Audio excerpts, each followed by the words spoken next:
Do you ever feel stuck? The alarm goes off and you think, is this really my life? Do you wish you could douse your relationships or your career or even your business with rocket fuel and throw a match on it? End the blah once and for all. They either launch or they burn up and you get to start over. I've been there and I see you. I'm Ben Walters, an entrepreneur, pastor, coach, and consultant.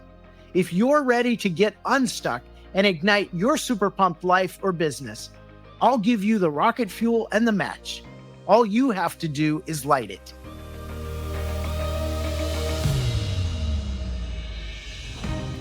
Today we continue our 4-part series on how to move from the middle of your organization to the top. If you're a COO, CFO, SVP, VP in a large organization, or the assistant manager of a store, restaurant, hotel, or an assistant coach or an assistant principal, anything where the assistant term is in your title, this episode is for you. If you have people above you you have to report to, and people below you that report to you and your performance is dictated by, listen on. Last week in episode 20, I shared 3 tips from the top of organizations based on my experience. Super quick review. Stop sucking up. Be ready when your moment comes to step in for the number one, and learn who the real decision maker is for that top job in your organization, because it's probably not the person who's sitting in the chair now. But today, I'm really excited. I am super pumped because I want to talk about some of the things I learned from my 3-year deep dive into really low-level entry positions. And I was doing all kinds of things, moving heavy objects, bussing tables, scooping ice cream, cleaning, washing dishes, serving pizza. And here's the dirty little secret I have for you people that are in the middle and at the top. The people at the very, very bottom of the organization, and I'll say we because I've been part of that for the last 3 years, make or break you. We, the entry-level workers, determine your customer satisfaction, your Yelp reviews, your Google rating. We decide whether we work hard for you or whether we hide in all sorts of places on the clock where you have no idea where we are. We can engage and do great work, but we can also undermine the very viability of your business. I've seen it all these past 3 years. Man, have I seen it all. Stealing, getting high in cars, literally doing nothing for an entire shift. I was on a shift, 4-hour shift. I watched a woman roll one set of silverware. That means she took a cloth napkin, she folded it in a triangle, and she took a knife, a spoon, and a fork and rolled it into a little thing that you would sit down at a table and that would already be there. That was it. 15 seconds of work, but you paid 4 hours for that. And you had no idea. Do you think that $100 was well spent? Now imagine magnifying it across hundreds or thousands or tens of thousands of employees all across your company, that low level of productivity. And you wonder why you're just not meeting your goals, right? It comes down to a lot of these people at the bottom. So if you want to motivate me as a low-level worker to work hard for you and to help you meet your goals and to help you move up in the organization, the first thing I'm going to tell you as someone from the bottom is learn my name. Because that says I matter enough for you to put it in your brain who I am. When mids and uppers call people by their position, it is dehumanizing. And it happens more than you think. It happens all the time. Hey, dishwasher. Hey, housekeeper. Hey, cashier. One of my favorites is hey, temp or hey, upshifter. I was working at a national water park resort chain. I'm not going to give the name, but the manager kept calling the temp ice cream girl. Hey, ice cream girl, could you do that? Hey, ice cream girl, the line's getting a little too long. Now, this guy was a double threat manager. He was both demeaning and sexist. Wow. His path to the top is definitely going to be blocked. The temp, though, didn't say a word. This went on for the beginning part of the shift. And after it happened one too many times, guess what? She took off her apron fairly quietly. She laid it on the counter and she walked out. I never saw her again, and neither did that manager. But guess who was stuck scooping ice cream the rest of the shift? You guessed it, the demeaning, sexist middle manager. And guess what happened about halfway through that shift when Mr. Middle Manager was scooping ice cream? The top manager came by and he had this confused look on his face. And he said to the mid, I thought you had a temp to do this tonight. And the middle manager kind of stammered, blah, blah, and he was sputtering. And he said, it just didn't work out. Now, in that moment, do you think that top manager thought, boy, this middle manager is scooping ice cream. This is my successor. This is someone who has top of the company ticketed all over him. No, he's thinking you couldn't even get a temp to do their job for one shift. Names matter. Now, imagine if it was reversed. What would you think if, as he said, ice cream girl was like, hey, manager, I could use an extra set of hands over here. You'd kind of bristle at that, wouldn't you? You'd be like, who are you calling me that? Who are you ordering me around? I recall I was bussing tables at Frisch's Big Boy, and that's a company, Cincinnati company, but the Big Boy brand's a little wider than that. And I was doing it during a busy Saturday morning brunch slam. And the place was packed. And the manager kept saying to me, hey, temp, we need you to clean table 17. Hey, temp, can we get more plates on the buffet line? Hey, temp, I need a high chair for table 9. After a few minutes of that, I'd had enough. And so what do employees do when they've had enough? They just kind of clock out. Not physically clock out because they want to continue to get paid, but mentally they clock out. And that's when they go and hide. And so I was like, where can I go? And I thought, well, I'll go out to the back dock. That's usually where a lot of the people hide and they smoke and different things. And I went out there and half the crew was out there. And they were all talking about how much they hated their manager. And it was just, they were having a good old time doing nothing on the clock, basically blasting that manager. I enjoyed that for a little while, a little sick fun. You can as a temp because it doesn't matter that much. And I went back in and what did I see? I saw that middle manager and they looked like a chicken with their head cut off. They were running or trying to run this restaurant with only half a crew. And they were trying to seat people because the hostess wasn't there. And they were trying to bust tables because I was out in the back. And they were trying to drop checks. They were even trying to cook. And I thought, this is all so simple. It could have been avoided. Learn my name. Don't call me hey temp. And if you can't remember it, here's a little trick. Make me wear a name tag. Pretty simple, right? Use mnemonic devices to figure out it's Super Sally or Beautiful Ben, whatever that mnemonic is. Figure out a way to learn those names because it matters. Once you've learned the name, second thing, train me up. Now start with the basics. And I mean the basics. When I come into work on my first day, where do I leave my coat or my purse? Or the lunch I packed? Which fridge do I put it in? I can't put it in just a general fridge in the kitchen if it's a restaurant, because that might be a health violation. Where do I put that? Where are the restrooms? When do I get a break? What's the cell phone policy? Can I be on my phone, not on my phone? Do I only get to use my phone when I'm on break? When is my break? Can I get something to drink? Can I order a meal? What are kind of the basic ground rules? These little things that you think they're insignificant. Oh, they'll figure it out. A lot of managers said, they'll figure it out. They don't. And it just builds up this unnecessary level of stress. Remember, when you're starting a job of any sort, try to put yourself in that anxiety-provoking time. You know nothing. You're like a blank slate. And so when you stress folks out at the bottom end of the pay scale, they bolt. Do you know that there's a high percentage of new hires that never make it through their first week? So think about what's your percentage closing the first week, the first month, the first 3 months? And if you're losing people right out the door after a shift or half a shift, go back to basics. Make sure they're comfortable in that position. Now, once you've covered the basics, do some job-specific training. And I'm going to give you a couple of quick examples.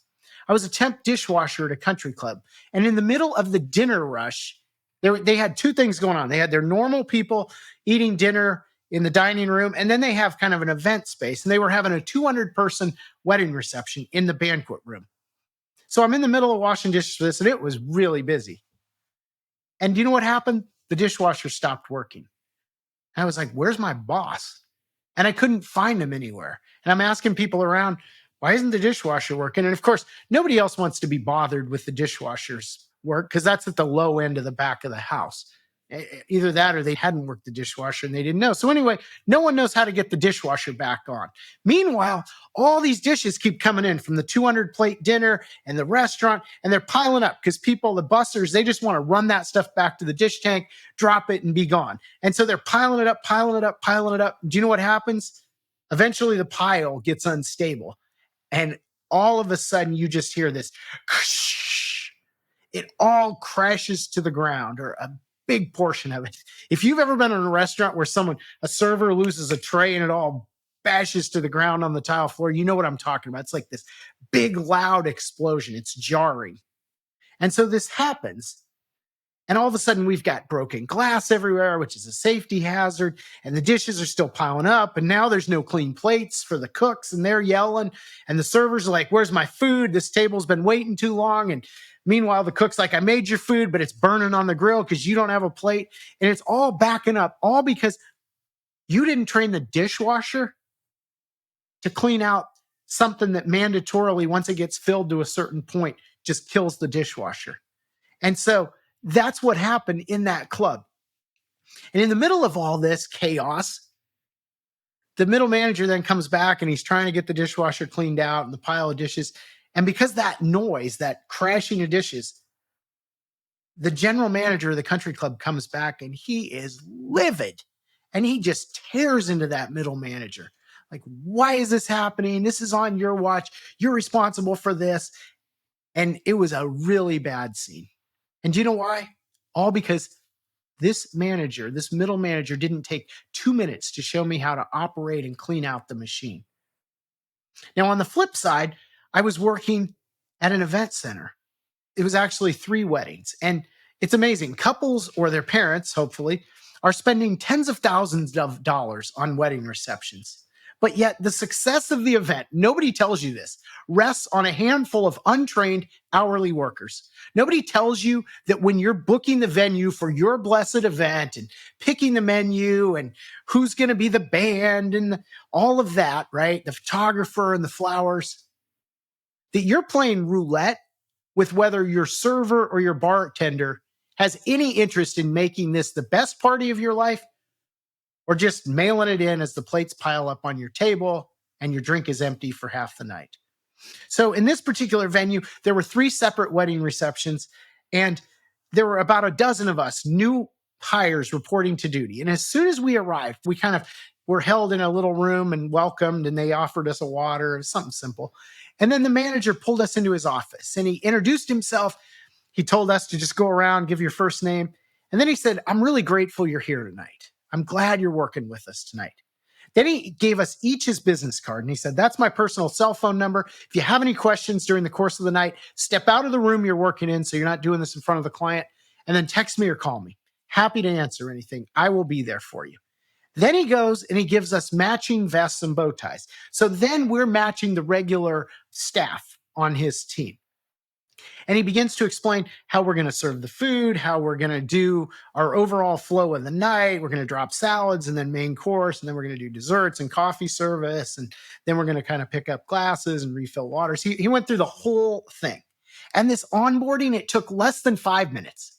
So very small amount of investment on his part, but it made a huge difference. The events that night were like clockwork. They went off so well. And then what was cool was at the end of the night, he had all the staff from all 3 rooms gather in one empty room. And we got to eat the leftover wedding food, which was awesome because it's always really high quality. And he got up while we're eating as a team, and he praised the teams by room on what they did well. This room did this well. This room did this well. And this room, boy, you really hit it out with the, bride's mother. And so he's praising us that night. Now, I didn't see the guest satisfaction surveys, but I could almost guarantee you for those 3 wedding receptions that night, they were all 10 out of 10. And then it began to make sense to me because this venue is always busy and it's in a lousy location, has no view. It's out of the way. It's kind of a hassle to get there. And yet they are doing hundreds of events like this all year. Meanwhile, there's beautiful, more desirable locations with incredible views and, more central to the overall city. And those venues are sitting vacant way more than they're being used. These ballrooms are just empty night after night. Now, why is that? Well, I would argue that middle manager made all the difference. And if you were interviewing middle managers for the top position, would you hire the one that never trained the dishwasher how to clean out the machine and ended up with a train wreck where that wedding reception kind of went off the rails for a bit in the middle of a key part? So would you hire that middle manager, or would you hire the event manager who quickly but properly onboarded his staff within 5 minutes and was accessible to them and praised them at the end of the night for a job well done? Now, some of you naysayers, you're saying, how's an other employer going to know which manager did the good job? Neither's going to say I did a bad job. But the good manager, if you did a good job on that, you should go into future top job interviews armed with data.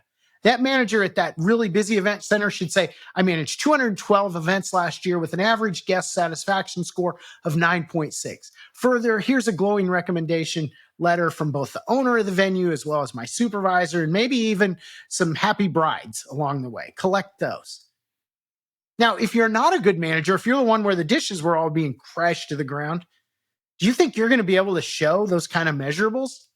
No, because they're probably not very good. Your guest satisfaction survey might be 4 out of 10 or 6 out of 10. Nobody's excited to hire you for that. And do you know what your recommendation is going to be? If you get one, it's going to be an AI generated one. And good HR people are very quickly learning to sort out who just threw 3 buzzwords in there and told AI to make a recommendation and who actually wrote clear, concise, glowing praise for that manager. Which brings me to a final point, and this goes back to my advice from the top, which is not to suck up to your boss, but with a little twist. Do not, under any circumstances, grandstand at the bottom of the organization to try and put on a show for the top. Now, what do I mean by that? I'll give you an example. In a hotel I worked in, there was an assistant manager who loved to put on a show for his boss. So from time to time, if he thought things were busy and he needed some brownie points, if you will, with the boss, he would go to the kitchen and don an apron. And he would do this strategically right before he knew the GM was going to walk through the kitchen on his way to the car to be done for the day. And this assistant was so pick-me. He would get a knife and he would cut a few vegetables or spray a few dishes. And then when the boss walked by, literally, as soon as the boss walked out the door, he would take the apron off and walk away. And the mess he left usually outweighed the pitifully meager amount of fake work he did. Another time, he made a big proclamation in front of the boss. He was going to jump in and help set rooms for some big events. And he did that while the GM was in the room. The GM was like, oh, thank you. You're the best. And then as soon as that ended, he literally walked out. Now, what do you think the staff thought about that? The staff, I'm going to put it frankly, they hated this guy. He had no viability with them, no credibility. They were the very people that made his analytics, and yet they wanted to hide on his watch. They didn't want to work hard for him. Here's a not surprising ending to his story. When the GM position opened up, he applied, but was not selected. And he quietly limped off in a lateral move. Don't be fake. If you're not really there to help, don't pretend you are, because you're going to lose your people. Now, let me tell you about a story on the flip side of a restaurant assistant manager that took care of his people even when nobody was watching.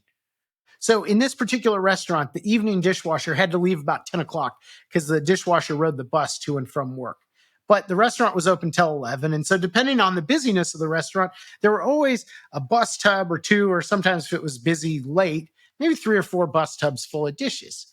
And his previous manager would always leave them for the next morning for the AM dishwasher, which was a real bummer for that morning dishwasher to have 6 bus tubs of last night's dishes. Plus, then you've got cooks cooking breakfast and you've got caked on pans and then people are eating breakfast. It was like you started the day behind as a dishwasher. And it just was a really, not a great situation. And so this good manager, at the end of the night, whatever time that was, 11 or 12, whenever the last dishes were collected from the restaurant and the bar, would go back to that dish tank, and it was an empty kitchen. The cooks had left. Nobody was around.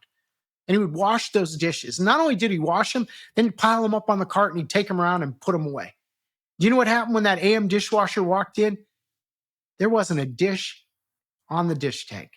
And it was awesome because he could kind of get his bearings. He could stay ahead of the dishes. He didn't get behind on the morning rush. All this because an assistant manager saw a need and he wanted to help his team. He wanted to serve. He wanted to help out. And do you know what this manager did? He built a loyal back of house staff. Those people would run through a wall for him because he did the right thing even when no one was watching.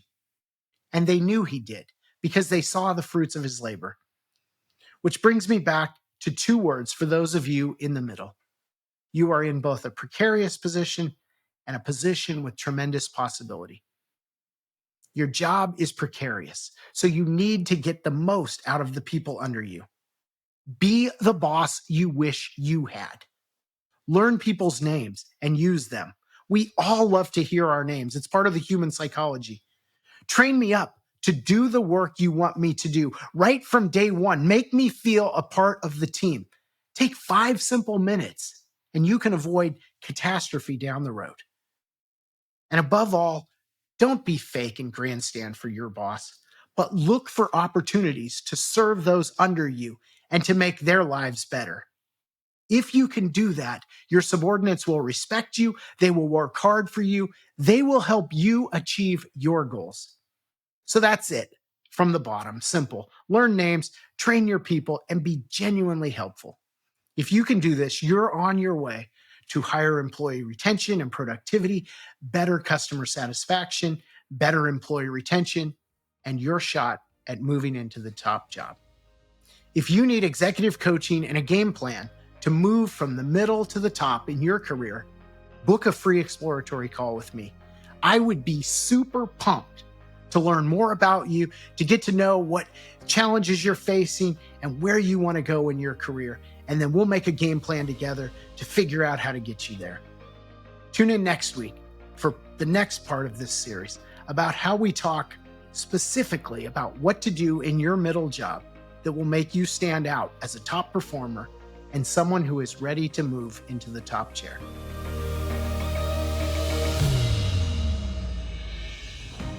Thanks for joining me today on the Super Pumped podcast. If you enjoyed today's show as much as I did, I have 3 quick next steps for you. First, subscribe on Apple Podcasts, Spotify, or YouTube to make sure you don't miss future episodes. Next, leave me a review in your podcast app and tell your friends about the show so others can find and benefit from the Super Pumped community. And finally, to put the ideas from today's show into action, visit us at superpumped.com to view the show notes, book a complimentary consultation, or take our free business launch readiness assessment. Keep well, and I'll see you next time.